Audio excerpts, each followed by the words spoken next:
So you'll be amused to realize that I just did this video and the microphone wasn't working. So I'm doing it again, and I hope that it's as good as the last time I did it. So this is designed to respond to some of those questions that you asked about deception, about abuse of power, and I want to tie it into reality. So hopefully I'm going to hit those three different prongs for you. So when we talk about deception in the Truman Show, we have multiple layers of deception, some more cruel than others, some more problematic than others. So what we end up having is the deception of Truman. So we have that deception of him in Sea Haven, put in this idealistic representation of America's past that didn't really exist in any real way. But we have this deception of him believing that this world is real and that the people that he's interacting with are genuine and authentic, not paid actors. But of course, as I've established before, the people in his life don't really like him. They are all just complicit in his deception. Why are they complicit in his deception? Why are all these people trying to deceive him? Because he is entertainment. He's being sold as entertainment.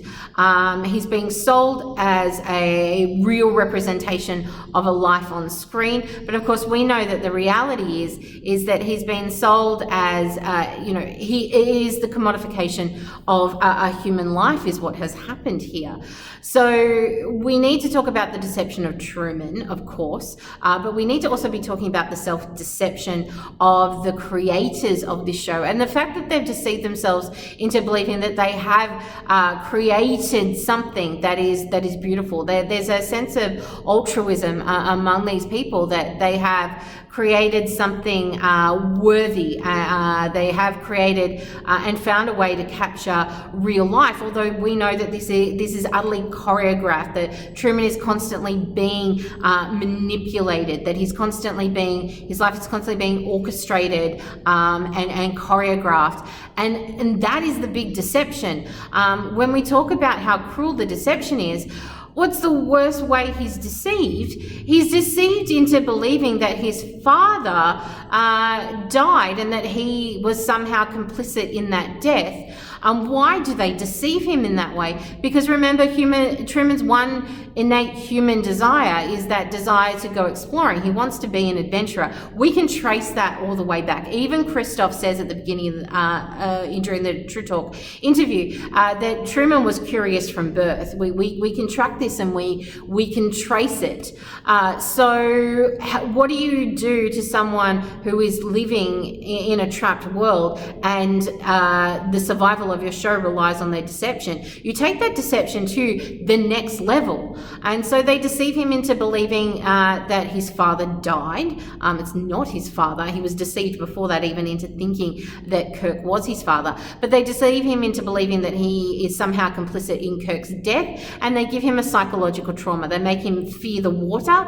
Fortunately, he's constructed set, which is a deception in itself. But the fact that he lives on a set and that it replicates an island means that they can contain him, and they believe that they contain him for a little bit longer. And they send him out on expeditions to deceive him, even again sending him down to the ferry so again they can put the skiff in his face and just reignite that psychological trauma. Every time they feel like they might be losing a little bit of control on him, they use that large scale, very cruel deception to control him, because if you lose Truman, you lose the entertainment, you lose profit. And we know that there's more than 1.7 billion people out there worldwide consuming the Truman Show.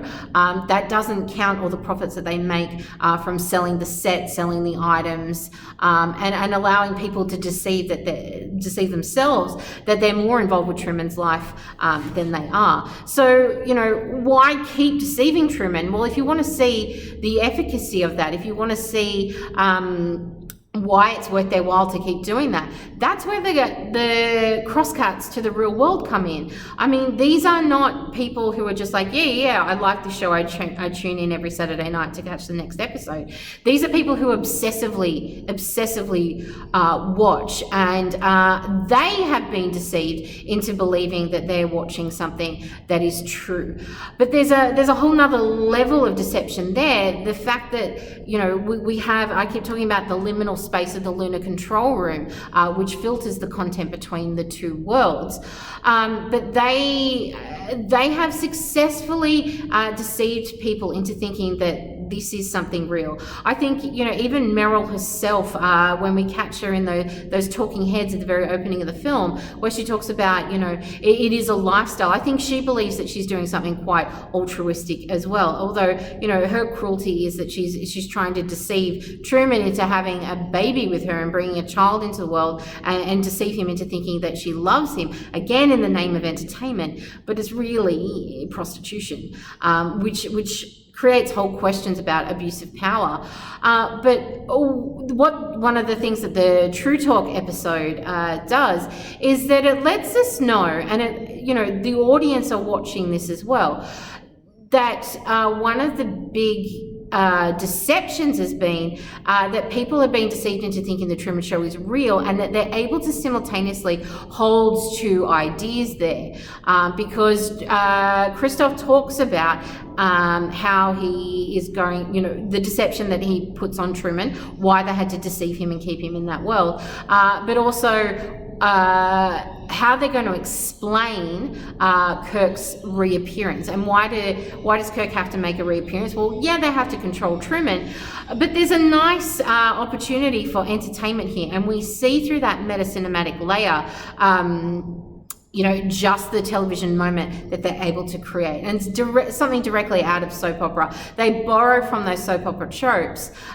to write Kirk back in, and again, all those acknowledgements that Christoph makes in that interaction with Mike Michelson, which lets us know just how constructed Truman's world is, and knowing that the audience is watching that, and yet they're still able to think it's real, and their obsession with it. And of course, you know, the cutaways to the mother who ignores her own baby because she's so obsessively interested in the Truman Show, and she sits next to her own daughter who holds the doll of Meryl, again speaking to that obsession, but also that deception of, yes, this is real, but these people who cannot hold, or who can hold rather, the fact that something is fictional but that it's real, and that they can hold those two in a dichotomy and still buy into the show,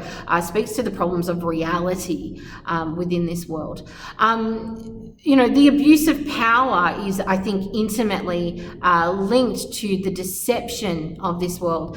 You know, from the very moment Truman is born, his life is part of deception.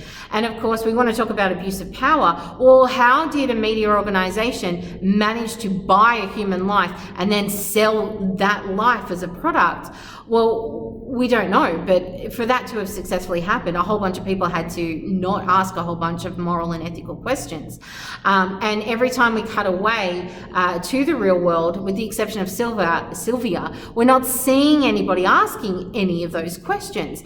Everybody is quite happy to acquiesce their personal power. And, you know, it's easy to look at this film and go, oh, well, you know, that's so unrealistic. Well, you know, we live in the media age, and we live in an age where fake news happens every day, and fake news gets into the mainstream media. I'm an incredibly cynical person, so I trust no one, so I fact check everything, and even I have more than once been led to believe something was real, and the breadcrumb trail on the internet hasn't always taken me to the truth. So, you know, the fact that people can easily buy into a lie, or be easily deceived by a lie, I think is something Peter Weir wants to draw our attention to, and I think it's something that can easily happen. And of course, you know, you've got Christoph in this world, and I think To an extent, Christoph has deceived himself. I think he does think that he's creating something important. I think he does believe his own rhetoric about how what he does brings inspiration to millions of people. But, you know, he's also willing to kill that protagonist. He's willing to abuse his power in that scenario. He's willing to abuse his power by instilling a psychological trauma on someone. And of course, we know that when we see him, we're meant to connect him to media moguls. Again, you know, we're meant to see the Rupert Murdoch-esque manipulations and machinations in this world. You know, again, Michael Bloomberg as well, with control over the media, and any of those other kind of 25 moguls. You know, I mentioned in class the other day that Rupert Murdoch was in enormous amounts of trouble for the News of the World scandal, in which his corporation engaged in phone hacking to be able to report juicy tabloid news and make money and make profit and entertain people. I mean, tabloid media, it happens, and paparazzi happens because people are willing to buy it. All those trashy magazines that we might mock, people do buy them and people do read them, and people also manage to simultaneously hold this knowledge that it's not true, but they still want to read it, and they still buy into the fallacy of the paparazzi fiction, if you will. So, you know, there is that element there as well for us to deconstruct.